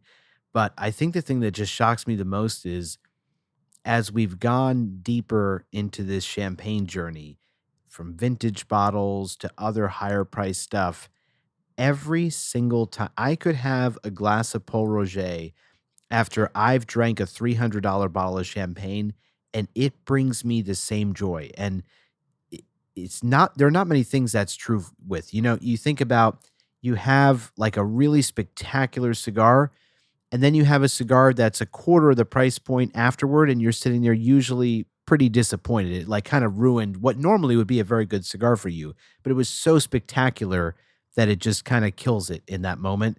I've never once had that happen with Paul Roger, and I don't know any other product that I really feel that way about. So it's a 10, and thank you to Winston Churchill for his great work to, I think, really help build the Paul Roger brand and name and kind of take it to new heights based on his love and appreciation for it. And any lizard that drinks champagne that hasn't yet had it needs to buy themselves a bottle of Paul Roger. It's so versatile. I mean, you can have it with Cubans, New Worlds. It just works every time. Anytime Breakfast, of day, lunch, You can have it for dinner. eggs, Anytime with of eggs. day. You can have it with steak. You can have it literally. alone. So for me, it's a 10. I think, tonight it was a 10. The last time we had it for a birthday, it was a 10. On New Year's Eve, we had it, it was a 10. When I had it with my family at a holiday, it was a 10. This has redefined my feeling about celebrating. And Paul Roger is just the best of the best, I think. At its price point, what is the price of a Paul Roger today? Now $50 a bottle. $50 a That's bottle. insane. To have this What a value. at a celebration with your family, at a celebration with your friends like we've done tonight, it just cannot be beat. And then you add on how well it pairs with all of the different types of cigars. If we just, Virtually any cigar. anything. Yeah. Like as full as this is, or as light as some of the Cubans we've smoked, some of the aged Cubans that really, really get subtle and mild.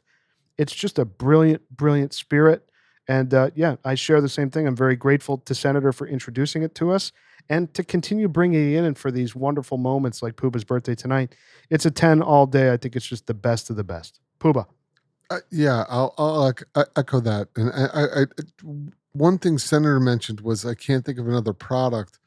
One product that I would think of that is as consistent and delivers like the type of consistent satisfaction and is as versatile is the Exclusivo. I agree with that. So if you were like Desert Island, it was like, all right, you need to pick one box of smokes that you're going to have. We're going to give you a pallet of those for you to live the rest of your life with, like a volleyball, like Wilson.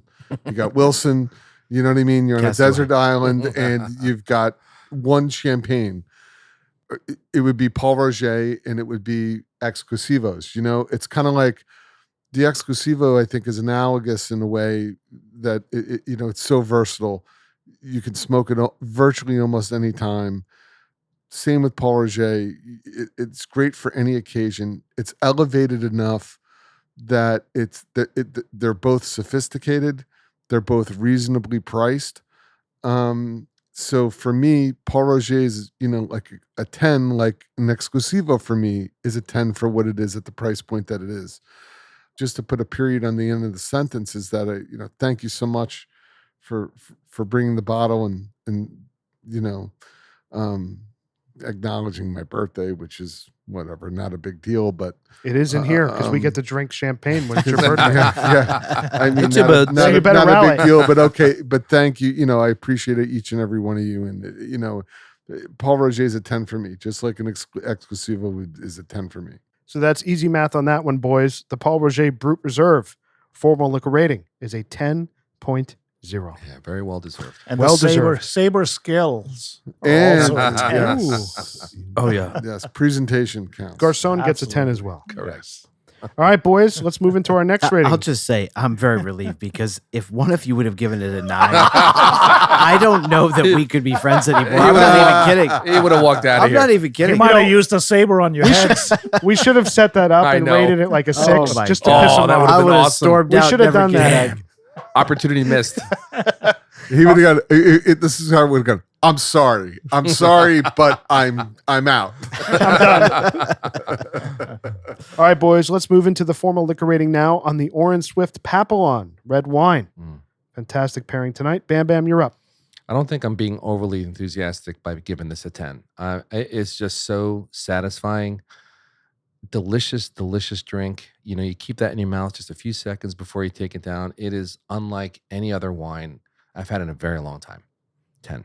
Grinder. It's so drinkable. The flavors were just phenomenal. It was juicy but not sweet. It was like all these sensations on my palate, and it paired so well with the cigar. It's definitely a 10. I can't wait to drink more of it, and I look forward to buying a case. Frankly, similar to how I bought a case of Paul Roger, And then a second, Just and for the then a record. third, and then a fourth. Just for the record, you guys are my breeding ground to become a Psalm someday. Pagoda. It's a 10 for me. You know, I was very apprehensive when it came to the wine and Senator had selected wine I as almost a didn't pairing. pour you any for it. I know. I was like, yeah, I'm not a big wine drinker. You know, typically I have wine with dinner. But, you know, I think over the years, I've had a few wines with Senator, of course, and everything he brings is just so fantastic. But this wine really was delicious. And, you know, you were talking about the body and the structure. There was something about this wine which just enveloped your whole, you know, palate, your mouth. It was just flavorful and delicious and smooth, and there were no rough edges. And, you know, it didn't give you any of those jammy kind of flavors sometimes you get with, you know, the red wines particularly. But really, really enjoyed it. It's a 10 for me. It was like one of those, you know, sometimes, and maybe I'll look at Bam Bam for this. When you see a building that just fits the setting that just looks perfect. Mm-hmm. All the edges are great. Yeah. That's the way it felt in my mouth. It's like you don't need to say anything else. It was just there. It was- And it was just like, damn, like this fits. This Yeah. it felt like home. It Oh, was yeah. perfect. Senator. I'm in lockstep with the guys before me. It's a 10, and I've said I've drank this for years now. This is the best expression of it I've had yet. It's hit its peak. It's the perfect amount of age. If you can find a 2019 bottle, I would highly recommend that you buy it. It's so balanced, so full in flavor and structure and body, but yet so smooth and silky. And, ironically, Puba brought up the Exclusivo, and I think of, Padron, why we love Padron so much is you get that full-bodied experience, but delivered in such a smooth way like few others can. And I think this cigar has been a great example of that. And this wine, that it's the embodiment of that. Mhm. How much flavor can you deliver in such a smooth and accessible way? And I think Puba mentioned this, and I agree with.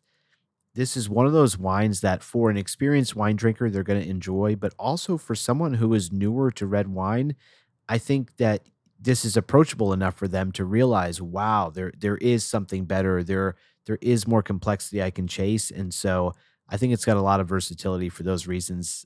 Definite 10. So it's a 10 for me. I think this is the most incredible bottle of red wine I've had in a long time.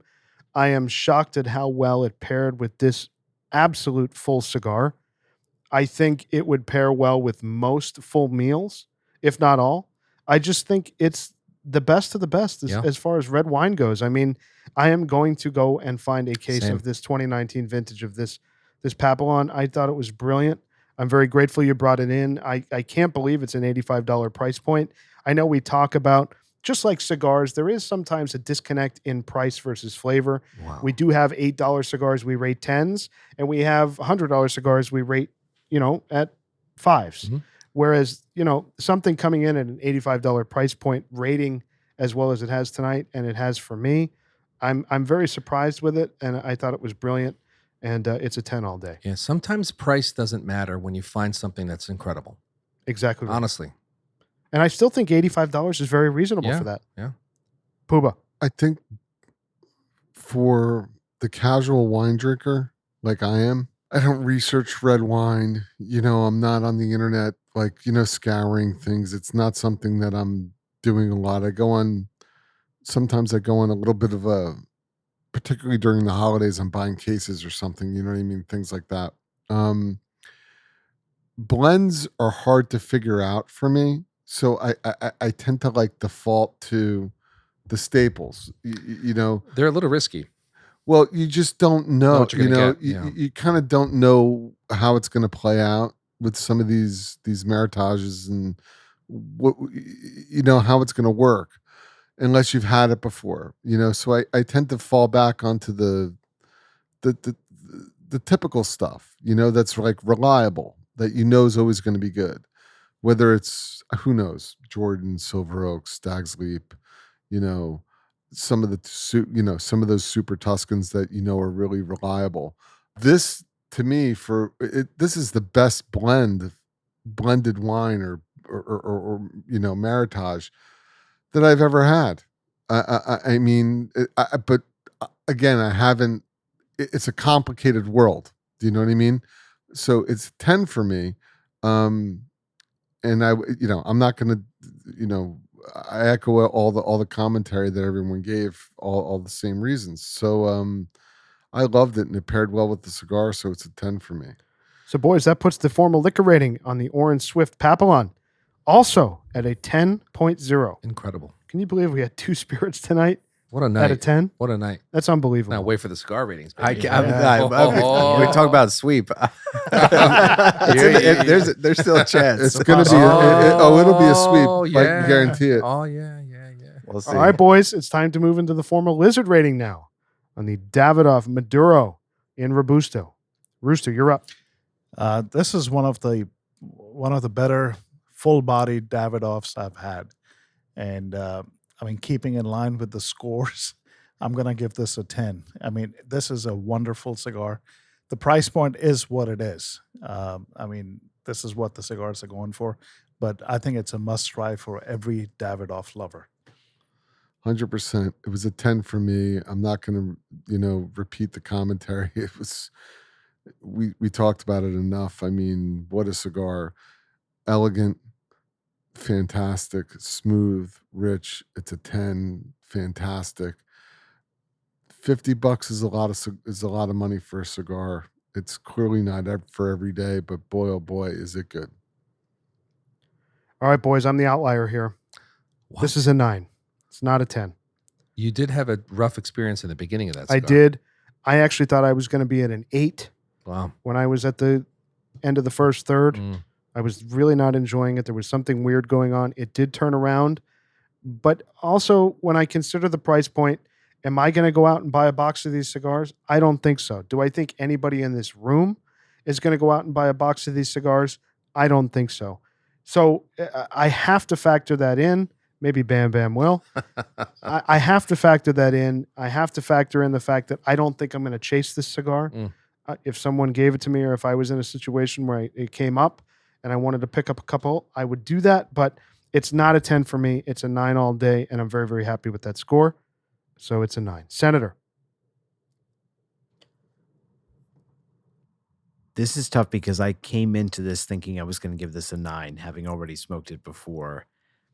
This was as good, if not better, even than the one that I first tried. And the one I first had, it was landed maybe a few days. So I think even it was still a little high in humidity and not really optimal. I can't find one thing wrong with this cigar. I'm going to give it a 10. I mean, when I think of the limited edition releases that Davidoff has put out, outside of the chefs, this has got to be the best. I agree. It is. Yeah. Yeah. And I had as surprising and enjoyable experience with this cigar as I do when I light up a chef's edition, or when I used to be able to. I don't have any more at this point. It's a damn good cigar. And I think the hardest thing, I never really pursue the fullest bodied cigar that anyone puts out, because I'm always expecting there to be some aggression in there that just takes it too far. I smoked it all the way down. I never once hit a point in this cigar that I thought, this is more than I'm looking for. This is a cigar I need to prepare for by coming in with a full meal before I smoke it. It's really awesome what they've done with it. So for me, it's a 10. I think anybody who loves a full-bodied cigar is going to absolutely enjoy this. And I think even anybody who loves a medium-bodied cigar and just occasionally wants to dial up the strength, I think this is going to be perfect for them too. Because it's so smooth. Yeah. Yeah. Pagoda. It's a 10 for me. Guys, if you like dark chocolate and coffee, this is the cigar for you. It fits in my flavor profile. So I enjoyed it. I was looking forward to it. I came with very high expectation. And typically when you walk in with high expectations, oftentimes, you could be disappointed, or you find things which may or may not suit you. But this delivered in every detail. I really enjoyed it. The price point is a bit high, but hey, there's certain cigars which you want for celebrations. You pick up a cigar like this when you want to celebrate, spend the couple of extra dollars, and this will deliver. And that's extremely important. Sometimes you do have to rate cigars based on your flavor, based on the flavor, and based on your enjoyment of that particular stick. And for me, it's a 10. Grinder. For me, it's also a 10. I made the comment, I think Rooster brought up the 702. The 702 for me is one of the best cigars I've ever had. This had some of that in it. I've never really met a Davidoff that I didn't like. And this had that Davidoff flavor, but in a different, expression that really just floored me. And it was a shock to see the difference when Senator gave me the Robusto to have the experience in the Toro, and then the Robusto, the shock of like, wow, it's almost like a very different cigar. And I know Bam Bam had a similar experience. Oh yeah. Everything was well-rounded, perfect. Everything fit my flavor profile. it's an obvious 10. As soon, halfway through, I was committed to a 10 on this one for sure. Bam Bam. Yeah, I'll go back to what I said earlier. Regardless of the price, you have to take care of yourself. You have to splurge on yourself more often than not because life's short. And when you find products like this, like the wine and the champagne that we drank, these are very high quality products. When you want to take care of yourself, you buy the very best. I'm giving this cigar a 10. And Wow. It kind of rekindled my excitement for Davidoff, and I hope that their new line of cigars that they come out in the future kind of move in this slipstream and stay here because this is a compelling cigar from top to bottom. 10. Very compelling cigar. Yeah. All right, boys, that puts the formal lizard rating on the Davidoff Maduro in Robusto at a 9.9. Wow. What a night. So Hey. Grinder said something I think is really interesting. He said he hasn't found a Davidoff he hasn't liked. Mm, And I think as a podcast, we haven't found a Davidoff this is true. that we haven't liked. So let's go through the 7 other ratings we've done on this podcast. First, the Chef's Edition 2021 that Senator just mentioned. On episode 2, we rated a 9.2. The Dominicana on episode 8 from 2014 rated a 9.2 as well. On episode 27, The Late Hour in Churchill also got a 9.2. Then we went into the Millennium series on episode 33. The Pyramides got a 9.0. On episode 45, the Robusto got a 9.0. And on episode 79, the Millennium Lancero Limited Edition got a 9.1. And then finally, just a few episodes ago, on a short smoke special, the Winston Churchill and Bellicoso on episode 132 got a perfect 10. Incredibly elite scores. So Davidoff has never fallen Unbelievable. below a 9.0 on this Unbelievable. podcast. Or the Padrones. That's true too. Yeah. Merit. Oh, yeah. Unbelievable. Well, boys, what a fantastic night. Incredible. Great It's a night. fantastic night. I think it's also, it's obvious. I'm kind of like Captain Obvious here, but it's like, It's Puba's birthday. it's my birthday, but like Padron and Davidoff make the best New World cigars. Yep. Just like hard stop. Correct. Like you want Nicaraguan tobacco? Buy a Padron. You want great Dominican tobacco? Buy a Davidoff. And you're going to have a great experience. Generally speaking, it's a testament to what they're doing. That's the strongest statement, as Lizard Martin reminded us, that oxygen oxidizes.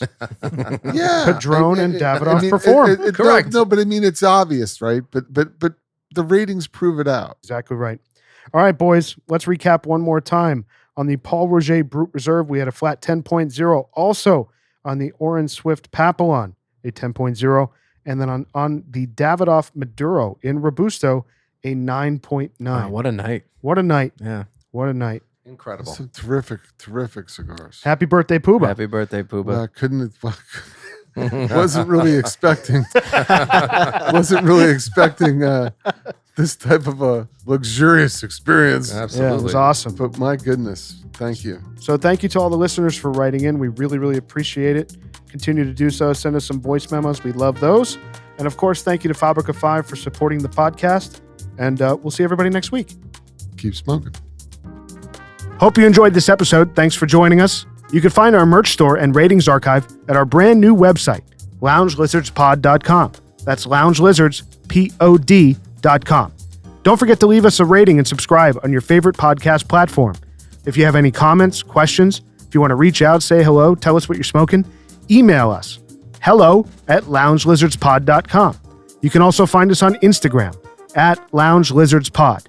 We really appreciate your time, and we'll see you next week.